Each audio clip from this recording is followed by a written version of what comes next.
Hi, I'm Alexandra Kosteniuk, originally from Russia, representing Switzerland since March 2023. I'm the 12th Women's World Chess Champion.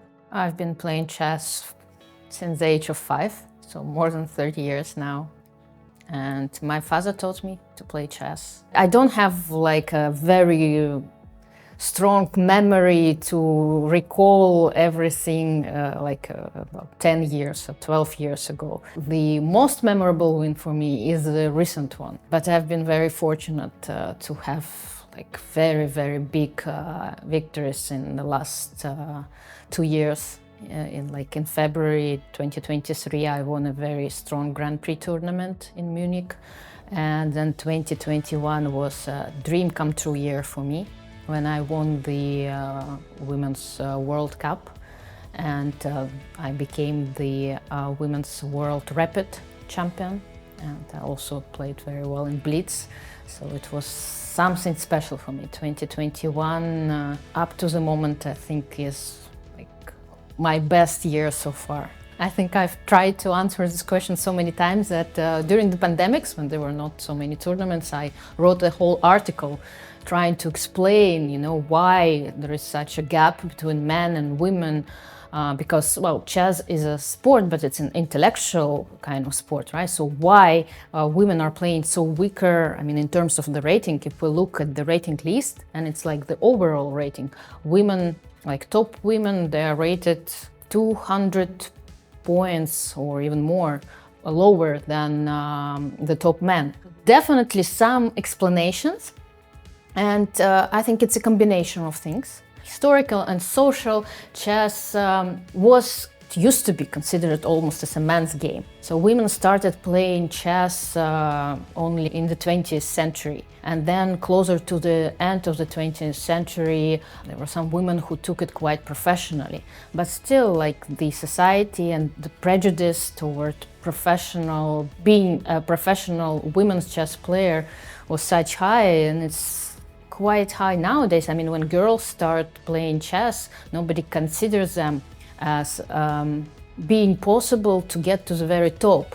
They say that, okay, there was like Judith Polgar, but probably she's like one and only exception to ever reach top 10 in the world. All other women and girls, they kind of set the bar quite low from the very beginning. But in order to reach like the height, the very top, the summit, you really need to go for it from the very beginning. So it's like there is a lot of historical and social, not problems, but like points that make such a big difference, even if we look just at the number of boys that start playing chess and girls start playing chess. Of course, there are some physiological differences between men and women, we cannot deny it, but I don't think it's the main reason.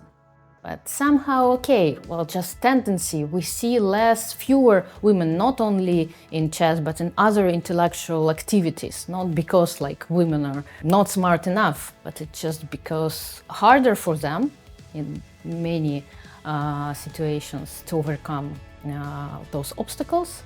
And yeah, that's a situation that we see, but I do hope that one day a woman will be able to become an overall world champion.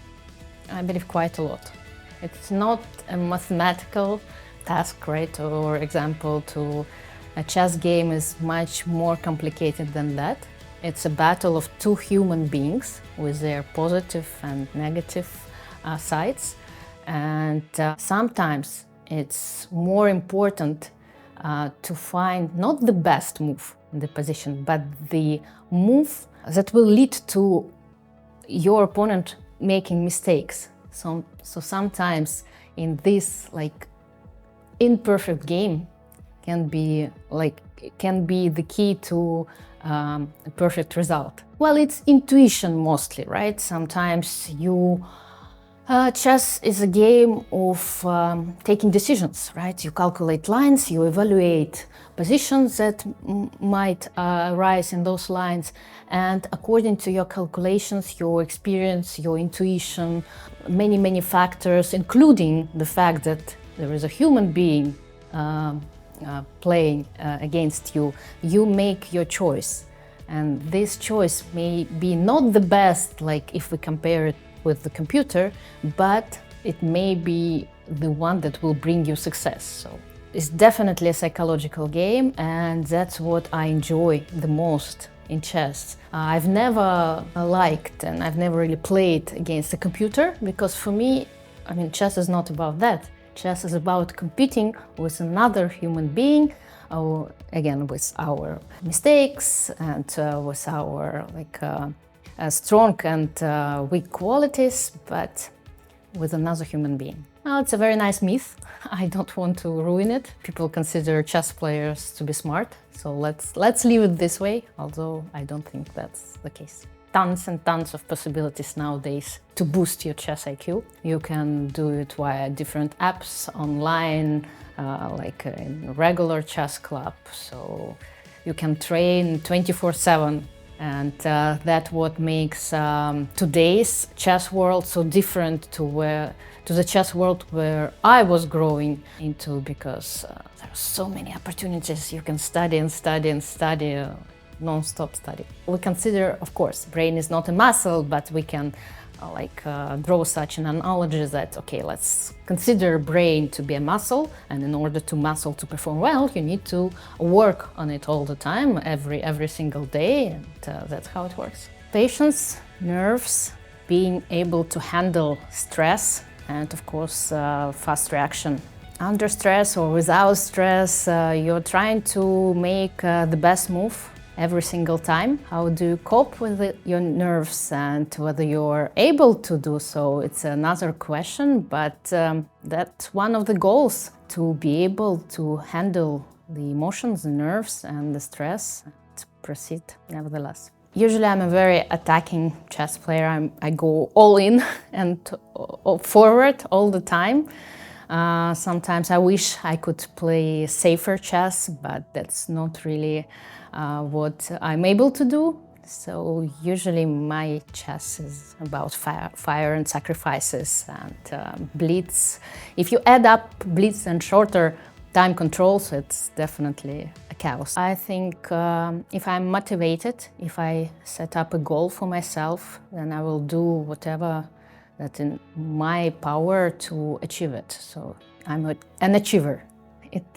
I used to be much more active promoting chess than I am right now, because, I just used to have much more energy for all those ongoing projects, and every single project, I mean, apart from chess, requires a lot of energy, and I did spend a lot of time promoting chess.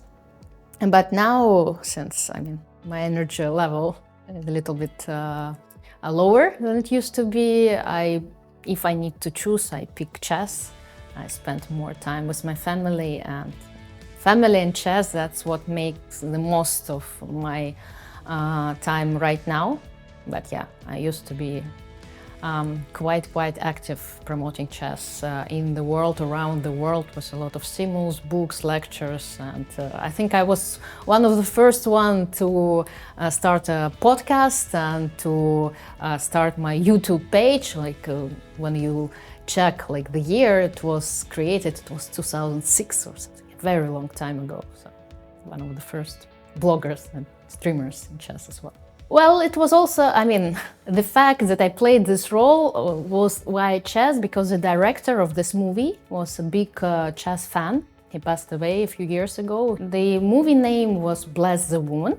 It was called by Stanislav Govorukhin. That's the name of the director, and he liked chess.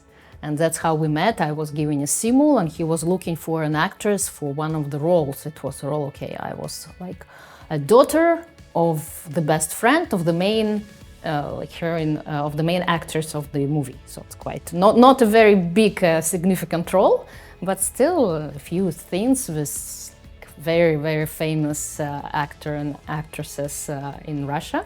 And he invited me to play a role. He said whether I was willing to take part in his new movie, and I said okay.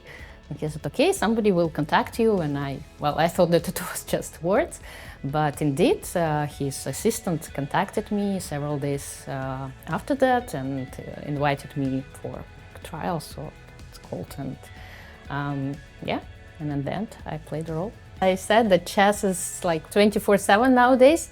You can study chess 24/7. So if I'm not with my daughter, like helping her to go to tournaments, her tournament, tennis tournaments, if I'm not like running my daily 5K routine, I'm studying chess. Hard to say, because I've never faced such a challenge in my life to pick a profession.